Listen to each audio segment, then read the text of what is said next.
দেশ নতুন করে স্বাধীন হয়েছে এই 2024 সালে। আমরা খুব আনন্দিত, আমরা সমস্ত কিছু রিফরমেশন চাই, পরিবর্তন চাই।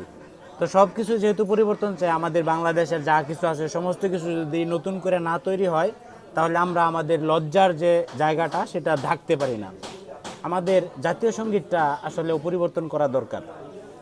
রবীন্দ্রনাথের মতো একটা লোক যার দাড়ি মুছের কোনো ঠিক নাই, মুখ দেখা যায় না মুছের কারণে, এই লোকের একটা লেখা, তাও সেই বঙ্গভঙ্গের আমলে, ওটার মধ্যে কোনো বাংলাদেশ তখন তো ছিলই না, পাকিস্তান পর্যন্ত ছিল না, ওই আমলের একটা কবিতা বা গান, সেটাও তাও আরেকজন এটা নকল কইরা সুরারোপ কইরা এটা লেখা দিছে, ওইটা আমাদের গাইতে হবো।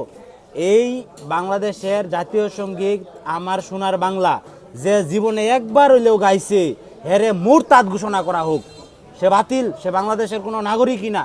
আমরা নতুন কোনো জাতীয় সঙ্গীত চাই। আমরা সৌদি আরবের মতো হেল দা কিং এরকম আরবিতে আর কি, মানে এটা তো ইংরেজিতে কইলাম, মূলত আরবিতে আমরা অ্যারাবিক কোনো কিছু চাই, যেটা আমাদের জাতীয় সঙ্গীত হিসাবে বাজবে এবং আমাদের কানে যাওয়া মাত্রই প্রত্যেকটা বর্ণের জন্য আমরা 10টা করে নেকি যেন পাই। এরকম একটা ব্যবস্থা হইলে আমাদের সুন্দর হবে, আমাদের ভবিষ্যতের জন্য এটা ভালো হবে। এই ওমা ফাগুনে তো রামের বনে মধুর গ্রান, এটা কি এগুলা চলবে না। নো নো নো, এগুলা চলবে না।